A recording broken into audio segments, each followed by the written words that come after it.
because when you create a sound file for a button, it puts this little sound icon at the top left. When you create a trigger for a button, it puts the little Twitch icon on there to let you know that there's a Twitch trigger, whether it's a chat message or a redemption or any kind of thing that can happen in Twitch that could cause this button to activate. Okay, so let's walk you through the steps of how we create a brand new button tied to a sound effect.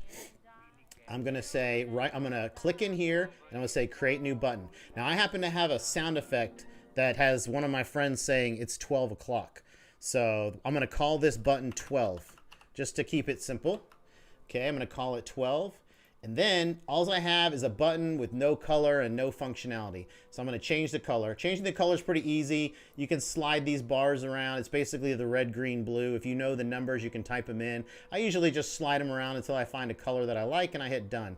Okay, so now 12 has a color and a text number to it. Now I'm going to point it at a sound. I can say add sound effect. Notice all the things you can do with this button. There's many, many things you can do. You can even chain buttons together. You can create macros. You can do all kinds of things. You can add commands. That's how I've done some of my moving animations, is through the commands. But we're going to do the most simple case, which is adding a sound effect. And now we're going to pick the sound that we want. I have a folder full of these sounds, and I'm going to put it in a place where you can see it. And basically these sounds have to be like OGG. They have to be OGG files, which, you know, MP3 converts very easily to OGG. And I'm going to look for the one that says 12, right here, 12 OGG. So I'm going to pick that sound. I'm going to give it a slight delay of 200 milliseconds. I'm going to play this at the max volume, and then I'm going to say done. That's it. I've added a sound to the button. Now, Amber Star's already figured it out. If you know the name of a button, you might be able to figure out the trigger that plays that button. All right, now I'm going to create the trigger for the 12 button. I'm going to say add Twitch trigger. Now I'm going to say, what kind of trigger do we want? Okay.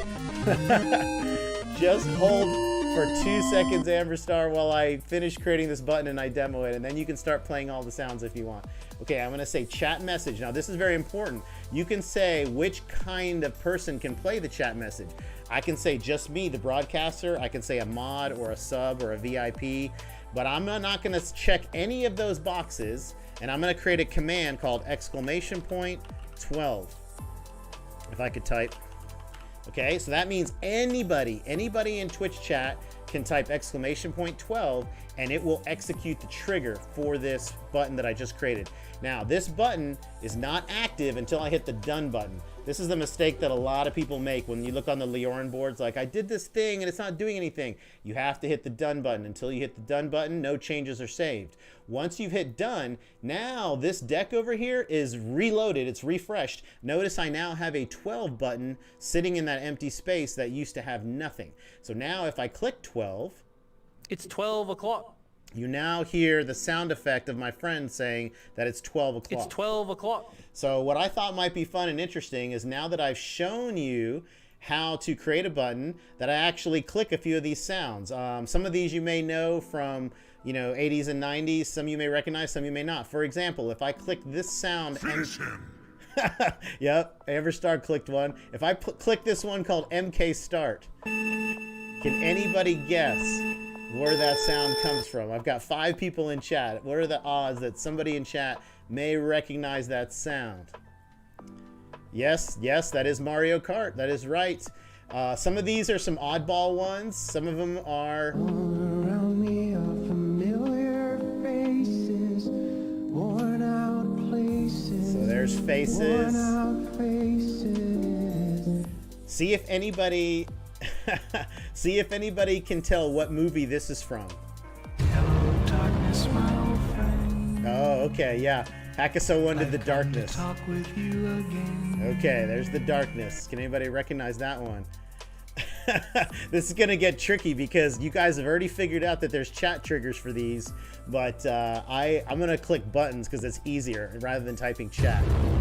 So this is from a movie. They ask you how you are, you just have to say that you're fine, and you're not really fine, but you just can't get into it because they must have run. That sound cracks me up. There was some meme of a woman saying they ask you to tell you how you feel, and you're supposed to say that you're fine, but you're not really fine.